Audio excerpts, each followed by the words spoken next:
नमस्कार दोस्तों, स्वागत है आप सभी का BSA government job news channel पर। आज का हमारा टॉपिक है भारत की नदियां। जैसा कि आप लोग जानते हैं, ऑल इंडिया लेवल पर जितने भी एग्जाम होते हैं उसमें आपका इंडियन रिवर से जरूर क्वेश्चन आता है। तो आज हम लोग 122 टोटल इंपॉर्टेंट क्वेश्चन डिस्कस करने वाले हैं। तो ऐसे ही इंपॉर्टेंट टॉपिक्स को पढ़ने के लिए हर रोज रात 8 बजे 15 मिनट का शो देखना ना भूलिएगा। 100% नंबर पक्का है, ठीक है। तो चलिए शुरू करते हैं आज के अपने सेशन को।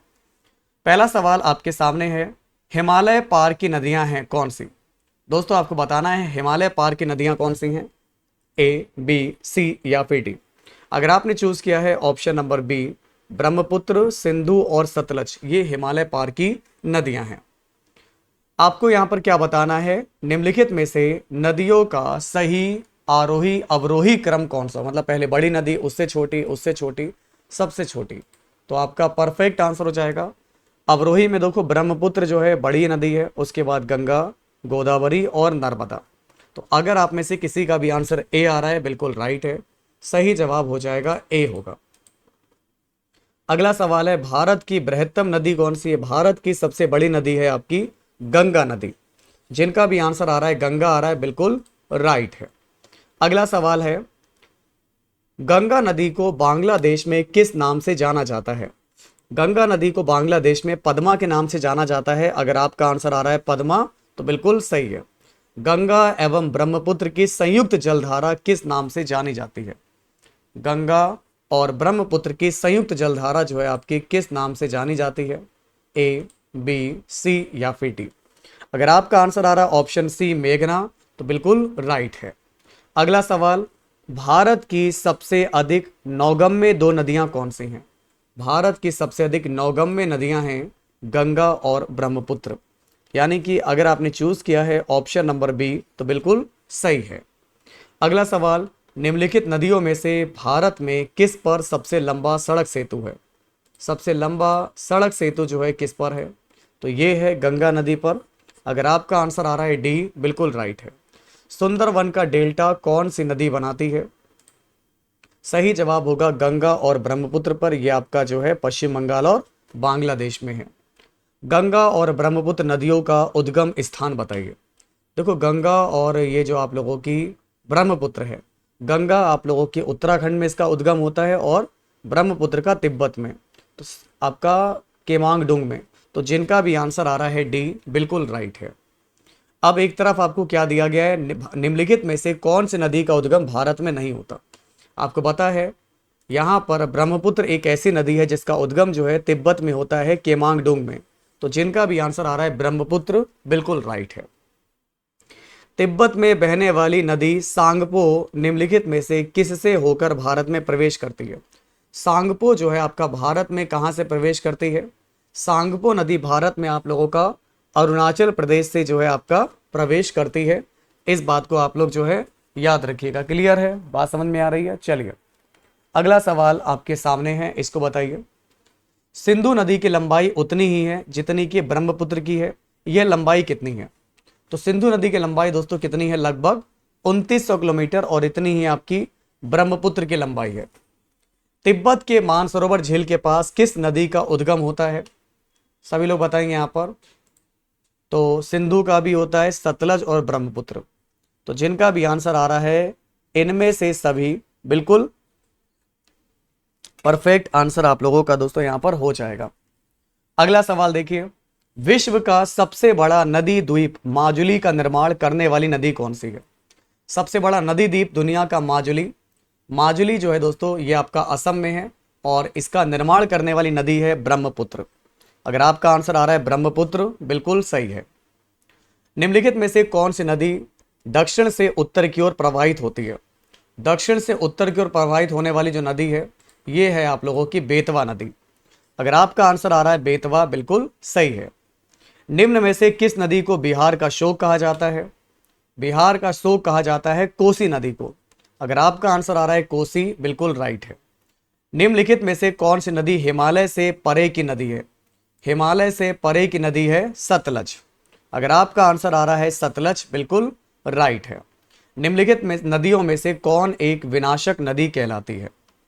विनाशक नदी दोस्तों आपकी कौन सी है, कोसी, क्योंकि ये बिहार का शोक है कोसी। तो जिनका भी आंसर आ रहा है कोसी, बिल्कुल राइट है। बंगाल का शोक कौन सी नदी कहलाती है? कौन सी नदी बंगाल का शोक कहलाती है? तो इसका सही जवाब हो जाएगा दामोदर। दामोदर बंगाल का शोक है और सोन कोसी जो है आपका, कोसी जो है आपका बिहार का शोक है। वे दो प्रमुख नदियां कौन सी हैं जो अमरकंटक पठार से निकलती हैं परंतु वे अलग अलग दिशाओं में बहती हैं? चलिए बताइए। सही जवाब आपका क्या हो जाएगा? नर्मदा और सोन। तो नर्मदा और सोन अमरकंटक पठार से निकलती हैं लेकिन दोनों ही अलग अलग दिशाओं में आपकी बहती हैं। ठीक है, अगला।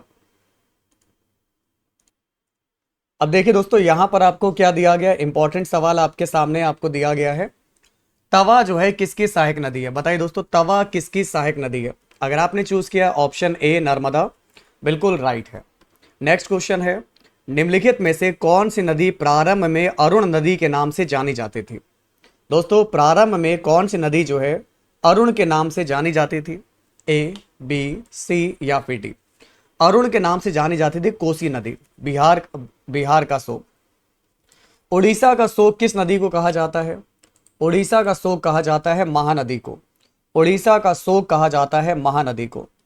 इंदौर के समीप स्थित जनापाव पहाड़ी स्रोत है किस नदी का? इंदौर के समीप स्थित जनापाव पहाड़ी स्रोत है किस नदी का? तो आपका सही जवाब होगा ऑप्शन बी है, चंबल नदी का। वेरी गुड, बहुत बढ़िया। भारत की लवण नदी के नाम से जानी जाती है कौन सी नदी? भारत की लवण नदी के नाम से जानी जाती है आपकी लूनी। तो जिनका भी आंसर आ रहा है लूनी, बिल्कुल सही है। अगला सवाल, कौन सी नदी भेड़ाघाट के समीप कपिलधारा जलप्रपात का निर्माण करती है? भेड़ाघाट के समीप कपिलधारा जलप्रपात का निर्माण करती है। तो आपका सही जवाब हो जाएगा नर्मदा। अगर आपका आंसर आ रहा है नर्मदा, बिल्कुल परफेक्ट है। निम्नलिखित में से कौन सी नदी ज्वार नद मुख का निर्माण करती है? कौन सी नदी जो है ज्वार मुख नद का निर्माण करती है? ज्वार नद मुख, सही जवाब हो जाएगा नर्मदा। प्रायद्वीपीय भारत की निम्न नदियों में से कौन शेष तीन रूप से विशिष्ट रूप से भिन्न है? तो सबसे भिन्न आप लोगों की जो है यहां पर यह है नर्मदा, है ना। प्रायद्वीपीय भारत की निम्न नदियों में से तीनों में सबसे अलग आपकी नर्मदा है, बाकी ये तीनों आप लोगों की सेम डायरेक्शन में फ्लो होती हैं। निम्नलिखित में से कौन सी नदी एस्चुरी नहीं बनाती? एस्चुरी, कौन सी नदी जो आपकी एस्चुरी नहीं बनाती है? तो यह है महानदी। अगर आपने चूज किया है ऑप्शन नंबर डी, बिल्कुल राइट है। भारत की निम्न नदियों में से कौन सी डेल्टा नहीं बनाती है? निम्न नदियों में से दोस्तों कौन सी नदी डेल्टा नहीं बनाती है? ताप्ती, ताप्ती जो नदी है ये आपका डेल्टा नहीं बनाती है।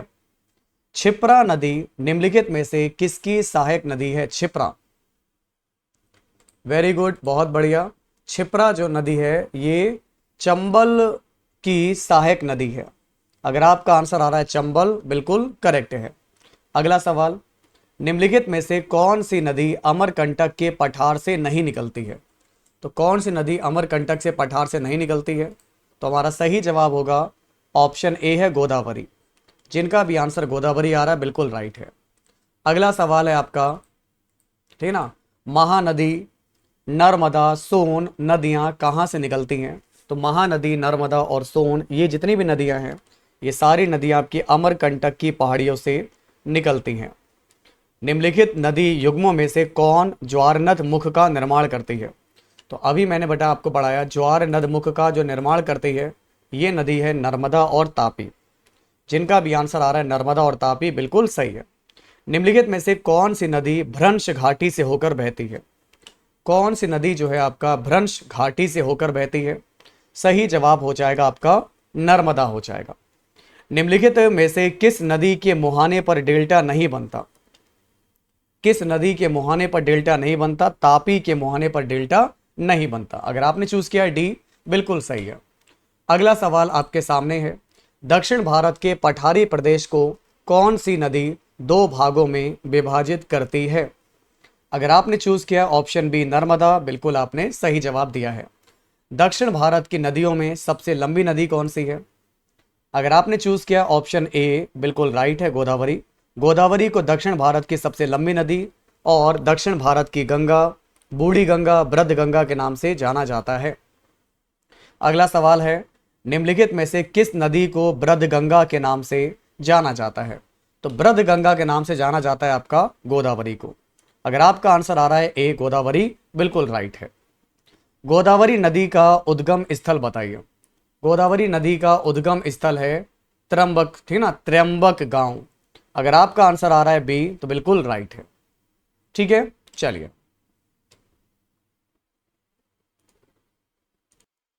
तो इस सवाल का आपका राइट आंसर क्या हो जाएगा? वेनगंगा और पैनगंगा जो है दोस्तों आपकी किसकी सहायक नदियां हैं? अगर आपने चूज किया है ऑप्शन ए गोदावरी, बिल्कुल राइट है। भारत की सबसे लंबी नदी जिसका उद्गम तथा मुहाना दोनों भारतीय क्षेत्र में होते हैं, तो आपका परफेक्ट आंसर हो जाएगा गोदावरी। इसका उद्गम और मुहाना जो है दोनों ही हमारे भारतीय क्षेत्र में स्थित हैं। क्या आपको पता है दोस्तों कावेरी नदी का उद्गम स्थल कहां पर है? तो कावेरी नदी का उद्गम स्थल है ब्रह्मगिरी में। अगर आपने चूज किया है ऑप्शन सी ब्रह्मगिरी, बिल्कुल राइट है। अगला सवाल, कावेरी नदी जो है गिरती है कहां पर? सही जवाब हो जाएगा बंगाल की खाड़ी में। अगर आपने चूज किया है ऑप्शन ए, बिल्कुल राइट है। कावेरी नदी जल विवाद मुख्यतः किन दो राज्यों के बीच में है, या कावेरी नदी जल विवाद किन दो राज्यों से आपका संबंधित है? तो आपका राइट आंसर हो जाएगा कर्नाटक तथा तमिलनाडु। जिनका भी आंसर आ रहा है डी, कर्नाटक और तमिलनाडु, बिल्कुल राइट है। निम्न में से किस नदी को उसकी पवित्रता के कारण दक्षिण भारत की गंगा कहा जाता है? तो दक्षिण भारत की गंगा कहा जाता है यहां पर सभी लोग बताएंगे आपका कावेरी को। कावेरी, वैसे तो देखो दक्षिण भारत की जो गंगा है वो गोदावरी है, लेकिन पवित्रता के कारण दक्षिण भारत की गंगा किसको कहा जाता है? कावेरी को भी कहा जाता है। कृष्णा नदी का उद्गम स्थल किसके समीप है? तो आपका सही जवाब होगा कृष्णा नदी का उद्गम स्थल है महाबलेश्वर में। जिनका भी आंसर आ रहा है महाबलेश्वर, बिल्कुल राइट है। अगला सवाल है, पंचगंगा तथा दूधगंगा किसकी सहायक नदी है? तो जिनका भी आंसर आ रहा है ऑप्शन ए कृष्णा, बिल्कुल सही बता रहे हो। पंचगंगा और दूधगंगा जो है कृष्णा की सहायक नदियां हैं। अगला सवाल दोस्तों, इंडो ब्रह्मा है, ये क्या है? इंडो ब्रह्मा है, तो ये क्या है आपका? ये एक आपकी पौराणिक नदी है। इंडो ब्रह्म जो है आपकी ये एक पौराणिक नदी है। दामोदर नदी जो है निकलती है कहां से? दामोदर की अगर हम बात करेंगे दोस्तों, ये नदी निकलती है छोटा नागपुर पठार से। अगर आपका आंसर आ रहा है छोटा नागपुर पठार, बिल्कुल है आप लोगों का सही जवाब। ठीक है, चलिए। अगला सवाल है, निम्नलिखित में से कौन भूमि बंधित नदी है? तो दोस्तों कौन सी आप लोगों की जो है भूमि बंधित नदी है? लूनी। लूनी जो है आपकी भूमि बंधित नदी है। अब देखो आपका अगला सवाल क्या है, भारत की सबसे बड़ी बाह्य नदी कौन सी है? सबसे बड़ी वह नदी है गंगा। तो जिनका भी आंसर आ रहा है गंगा, बिल्कुल राइट है। हमारा परफेक्ट आंसर हो जाएगा आपका गंगा। विश्व का बृहत्तम डेल्टा निर्मित होता है किस नदी के द्वारा? दुनिया का सबसे बड़ा डेल्टा बनाती हैं आपकी गंगा और ब्रह्मपुत्र नदियां। जिनका भी आंसर आ रहा है ऑप्शन नंबर ए, बिल्कुल राइट है। अब देखिए आपका अगला सवाल है, पश्चिम की ओर प्रवाहित होने वाली नदियां कौन सी हैं? नर्मदा, तापी, राप्ती। तो पश्चिम की ओर प्रवाहित होने वाली दोस्तों जो नदियां हैं, इसमें आपकी नर्मदा है और तापी है, यानी पहली और दूसरी जो आपकी पश्चिम की ओर जो है प्रवाहित होती हैं। मानस किस नदी की उपनदी है? मानस किस नदी की जो है उपनदी है? आपका सही जवाब हो जाएगा ब्रह्मपुत्र की। अगर आपने चूज किया है ब्रह्मपुत्र, बिल्कुल राइट है। समझ में आ रही बात? क्लास पसंद आए दोस्तों लाइक करेंगे, शेयर करेंगे, सपोर्ट करेंगे। कौन सी नदी भ्रंश द्रोणी से होकर बहती है? कौन सी नदी जो है भ्रंश द्रोणी से होकर बहती है? अगर आपने चूज किया है ए नर्मदा, बिल्कुल राइट है। सोन और नर्मदा निकलती हैं कहां से?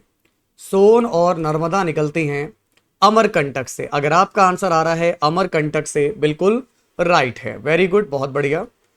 निम्न नदियों में से सबसे अधिक पथ परिवर्तन किया जाता है किस नदी के द्वारा? कौन सी नदी जो है सबसे ज्यादा पथ परिवर्तन करती है, अपने रास्ते को बदलती है? कोसी नदी। इसी कारण इसे जो है बिहार का शोक भी कहा जाता है। हिमालय काटकर एवं बहकर आने वाली नदियां कौन सी हैं? हिमालय काटकर और बहकर आने वाली नदियां हैं ब्रह्मपुत्र, सतलज और सिंधु। अगर आप में से किसी का भी आंसर आ रहा है बी, बिल्कुल राइट है। निम्नलिखित में से वह नदी कौन सी है जो एक विभ्रंश घाटी रिफ्ट वैली से होकर बहती है? कौन सी ऐसी नदी है दोस्तों आप लोगों की जो विभ्रंश घाटी से होकर बहती है? तो जिसका भी आंसर आ रहा है दोस्तों बी, नर्मदा, बिल्कुल राइट है। सही जवाब आपका हो जाएगा नर्मदा हो जाएगा। प्रायद्वीपीय भारत की सबसे बड़ी नदी कौन सी है? प्रायद्वीपीय भारत की सबसे बड़ी जो नदी है यह है आप लोगों की गोदावरी। अगला सवाल देखिए, निम्नलिखित में से वह नदी कौन सी है जिसका उद्गम भारतीय राज्य क्षेत्र में नहीं है? तो आपकी कौन सी नदी है? घाघरा। घाघरा का उद्गम भारतीय राज्य क्षेत्र में नहीं होता। निम्नलिखित में से वह नदी कौन सी जिसका उद्गम भारतीय क्षेत्र में नहीं होता? सही जवाब क्या हो जाएगा आपका? ब्रह्मपुत्र। जिनका भी आंसर आ ब्रह्मपुत्र, घाघरा, वेरी गुड। अगला क्वेश्चन, फिर बताइए कौन सी नदी है जिसका उद्गम भारत में नहीं होता? ए, बी, सी या फिर डी? तो सतलज हो जाएगा। तो जिनका भी आंसर आ रहा है सतलज, बिल्कुल राइट है। निम्नलिखित में नर्मदा नदी के संबंध में सभी सही हैं सिवाय किसको छोड़कर? तो कौन सा एक वक्तव्य जो है आप लोगों का गलत दे रखा है? यह अमरकंटक से निकलती है, सही है। यह मार्बल रॉक्स के समूह के बीच बहती है। इस नदी पर सरदार सरोवर बांध बनाया गया है, लेकिन इसके किनारे प्रसिद्ध महाकालेश्वर मंदिर है, यह बात गलत है। बी वाला आंसर आपका परफेक्ट हो जाएगा। बताइए दोस्तों कौन सी नदी कृष्णा नदी की सहायक नहीं है? कौन सी नदी कृष्णा की सहायक नदी नहीं है? अगर आपने चूज किया है ऑप्शन डी, अमरावती, बिल्कुल राइट है। सही जवाब हो जाएगा आपका अमरावती। लूनी नदी किसमें गिरती है? लूनी नदी गिरती है कच्छ के रण में। अगर आपका आंसर आ रहा है ऑप्शन सी, कच्छ का रण, बिल्कुल राइट है। नर्मदा नदी का अधिकांश भाग भारत के किस राज्य में बहता है? नर्मदा नदी का अधिकांश भाग जो है आप लोगों का ये बहता है आपका मध्य प्रदेश में, निकली है अमरकंटक की पहाड़ियों से। भारत में डेल्टा बनाने वाली नदियां कौन सी हैं? कावेरी है, गंगा है, महानदी है, ब्रह्मपुत्र है, जो आपकी डेल्टा बनाती हैं। कहाँ भागीरथी और अलकनंदा मिलकर गंगा बन जाती हैं? तो भागीरथी और अलकनंदा मिलती हैं देवप्रयाग में। तो भागीरथी और अलकनंदा मिलती हैं देवप्रयाग में, जहां से गंगा बन जाती है। अरावली माउंटेन रेंज निम्नलिखित नदी प्रणाली से, ठीक ना, द्विविभाजित होती है। तो किससे विभाजित होती है बताइए? तो ये विभाजित होती है चंबल और साबरमती से। जिनका भी आंसर आ रहा है चंबल और साबरमती, बिल्कुल राइट है। सही जवाब होगा चंबल और साबरमती। चलिए बताइए सिंधु नदी का उद्गम स्थल क्या है? सिंधु नदी का उद्गम स्थल है मानसरोवर झील। सिंधु नदी का उद्गम स्थल है मानसरोवर झील। गोदावरी नदी कहां से होकर बहती है? गोदावरी नदी जो है आपकी कहां से होकर बहती है? तो हमारा परफेक्ट आंसर आपका क्या हो जाएगा? महाराष्ट्र व आंध्र प्रदेश। तो जिस बच्चे का आंसर आ रहा है ए, बिल्कुल राइट है। सही जवाब हो जाएगा ऑप्शन नंबर ए। निम्नलिखित में से कौन सी नदी प्रायद्वीपीय पठार उपांत से नहीं निकलती है? कौन सी नदी जो है प्रायद्वीपीय पठार उपांत से नहीं निकलती है? तो परफेक्ट आंसर हो जाएगा यमुना। अगला क्वेश्चन देखिए, इन पश्चिम वाहिनी नदियों में कौन दो पर्वत श्रेणियों के बीच बहती है? इन पश्चिम वाहिनी नदियों में कौन दो पर्वत श्रेणियों के बीच बहती हैं? तो आपका सही जवाब होगा नर्मदा। शाबाश, बहुत बढ़िया कर रहे हो आप लोग। भारत में सबसे ऊंची ज्वार भित्ति वाली नदी कौन सी है? भारत में सबसे ऊंची ज्वार भित्ति वाली नदी जो है कौन सी है? तो ये है हुगली। अगर आपका आंसर आ रहा है हुगली, बिल्कुल राइट है। अगला सवाल है, नदियों को जोड़ने की योजना का प्रस्ताव किसके शासनकाल में रखा गया था? बताइए दोस्तों, आपका सही जवाब होगा राजग सरकार। अगर आपने चूज किया है ऑप्शन बी राजग सरकार, बिल्कुल राइट है। निम्नलिखित नदियों में से कौन अपने मार्ग में परिवर्तन करने के लिए कुख्यात है? कोसी। जिनका भी आंसर आ रहा है कोसी, बिल्कुल सही है। भारत में सबसे बड़ा नदी मुख किस नदी के मुख पर है? बताइए दोस्तों, आपका सही जवाब क्या हो जाएगा? भारत में सबसे बड़ा नदी मुख किस नदी के मुख पर है? हुगली। अगर आपका आंसर आ रहा है हुगली आ रहा है, बिल्कुल राइट है। पंजाब के निर्माण में सबसे महत्वपूर्ण नदी कौन सी है? पंजाब के निर्माण में सबसे महत्वपूर्ण नदी है सिंधु। अगर आपका आंसर आ रहा है सिंधु आ रहा है तो बिल्कुल राइट है। सही जवाब हो जाएगा आपका सिंधु हो जाएगा। ठीक है। निम्नलिखित में से कौन सी नदी विंध्य तथा सतपुड़ा पर्वत श्रृंखला के मध्य से होकर गुजरती है? कौन सी नदी विंध्य तथा सतपुड़ा पर्वत श्रृंखला के बीच से होकर गुजरती है? सही जवाब होगा नर्मदा। अगर आपका आंसर आ रहा है ए, वेरी गुड। कौन सी नदी अरब सागर में गिरती है? माही। माही जो है आपकी अरब सागर में नदी गिरती है। प्रायद्वीपीय भारत की सबसे लंबी नदी कौन सी है? राइट आंसर हो जाएगा गोदावरी हो जाएगा। शारदा नदी का उद्गम स्थल बताइए। शारदा नदी का उद्गम स्थल है मिलाम हिमनद। जिनका भी आंसर आ रहा है मिलाम हिमनद, बिल्कुल राइट है। अमरकंटक में कौन सी नदी का उद्गम होता है? अमरकंटक में कौन सी नदी का उद्गम होता है? नर्मदा का। जिसका भी आंसर आ रहा है नर्मदा, बिल्कुल राइट है। किस नदी का उद्गम स्थल भारत में नहीं है? सतलज का, मानसरोवर। भाई जिनका भी आंसर आ रहा है सतलज, बिल्कुल राइट है। वेरी गुड, बहुत बढ़िया। आगे बढ़ते हैं। निम्नलिखित में से किस एक स्थान से भारत के दो महत्वपूर्ण नदियों का उद्गम होता है, जिनमें से एक उत्तर की तरफ प्रवाहित होकर बंगाल की खाड़ी की तरफ प्रवाहित होने वाली और दूसरी महत्वपूर्ण नदी में मिलती है और दूसरे अरब सागर की तरफ प्रवाहित होती है? तो ये मैंने अभी आपको पढ़ाया था, अमरकंटक। अमरकंटक से आपकी दो नदियां निकलती हैं आपकी, एक तो आपकी जो है बंगाल की खाड़ी में और एक दूसरी जो है अरब सागर की तरफ प्रवाहित होती है। कौन सी नदी जो है यमुना नदी में नहीं मिलती? कौन सी नदी जो है यमुना नदी में नहीं मिलती? सोन। शायद ये गंगा की आपकी है, बाकी केन, बेतवा, चंबल ये सारी यमुना की सहायक नदियां ही हैं। अगला सवाल। हाल ही में केंद्र सरकार ने जिसे राष्ट्रीय नदी का दर्जा देने की घोषणा की है वह कौन सी है? तो आपको पता होगा हमारे भारत की राष्ट्रीय नदी है गंगा। अगर आपका आंसर आ रहा है ए, बिल्कुल राइट है। सभी से निवेदन है क्लास को लाइक करिएगा। अगर आपने क्लास को शेयर नहीं किया है तो अपनी क्लास को जो है मिलकर सभी लोग शेयर करेंगे। अगला सवाल है, निम्न नदियों में से किसका सर्वाधिक बड़ा जल ग्रहण क्षेत्र है? किसका सर्वाधिक बड़ा जल ग्रहण क्षेत्र है? गोदावरी का। तो आपका सही जवाब हो जाएगा गोदावरी हो जाएगा। हंगरी जो है सहायक नदी है किसकी? तो ये जो है आपका हंगरी जो है आपका सहायक नदी है तुंगभद्रा की। अगला सवाल, कोपली। कोपली जिसकी सहायक नदी है वह कौन सी है? कोपली जो है किसकी सहायक नदी है आपकी? ब्रह्मपुत्र की। अगर आपने चूज किया है ऑप्शन ए ब्रह्मपुत्र, बिल्कुल राइट है। खारी नदी जिस अपवाह तंत्र का अंग है वह कौन सी है? अगर हम इसकी बात करेंगे तो आपका राइट आंसर हो जाएगा बंगाल की खाड़ी। खारी नदी जिस अपवाह तंत्र का अंग है वह है बंगाल की खाड़ी। अगर आपका आंसर आ रहा है डी तो बिल्कुल सही है। सतलज नदी का उद्गम बताइए कहां से होता है? सतलज नदी का उद्गम होता है आप लोगों का इनमें से कहीं भी नहीं, क्योंकि ये आप लोगों का शायद तिब्बत के पास से निकलती है। तो जिनका भी आंसर आ रहा है डी, बिल्कुल राइट है। निम्नलिखित में से कौन सा कथन सत्य नहीं है, मतलब गलत है? गलत बताइए। महानदी का उद्गम छत्तीसगढ़ में है, गोदावरी महाराष्ट्र से है, कावेरी आंध्र प्रदेश से है, ताप्ती मध्य प्रदेश से है। भैया कावेरी आंध्र प्रदेश वाला गलत है। अगर आपने चूज किया है सी तो बिल्कुल राइट है। वेरी गुड, बहुत बढ़िया।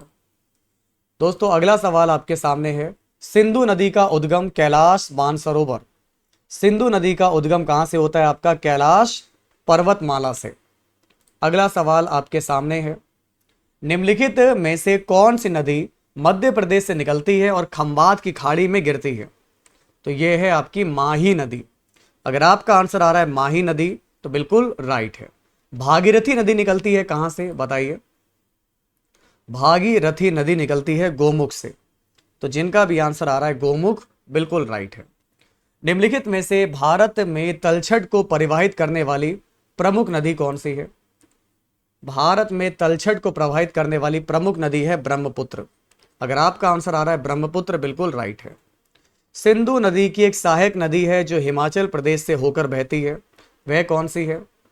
तो ये है आप लोगों की सतलज। अगर आपने चूज किया है सतलज, बिल्कुल राइट है। अगला सवाल देखिए क्या है। जो भी इस चैनल पर नए हैं, अगर आपको क्लास अच्छी लग रही तो अपने चैनल को सब्सक्राइब कर लीजिएगा।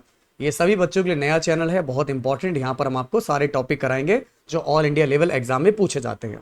पढ़े वही, एग्जाम हो चाहे कोई भी, पढ़े वही जो आपके काम में आए, जो एग्जाम में आए, जो आपको सिलेक्शन दिलवाए। किसी डॉक्टर ने नहीं कहा कि फालतू पढ़ना है, ठीक है ना। पढ़े वही जो एग्जाम में आए। प्रायद्वीपीय पठार में नर्मदा नदी असाधारण रूप से सीधे प्रणाल के साथ पश्चिम की ओर बहती है। ऐसा इसलिए है, क्यों? इसके पीछे दोस्तों वजह क्या है? इसके पीछे वजह है कि नदी जो है आपका पश्चिम की ओर अवनत रिफ्ट घाटी की द्रोणिका से होकर बहती है। तो जिनका भी आंसर आ रहा है डी, बिल्कुल राइट है। आज का फाइनल क्वेश्चन है, चंबल नदी किन राज्यों से होकर बहती है? चंबल नदी किन राज्यों से होकर बहती है? तो चंबल नदी आपका यूपी, मध्य प्रदेश और राजस्थान से होकर बहती है। तो अगर आपका आंसर आ रहा है ऑप्शन नंबर ए आ रहा है, बिल्कुल राइट है।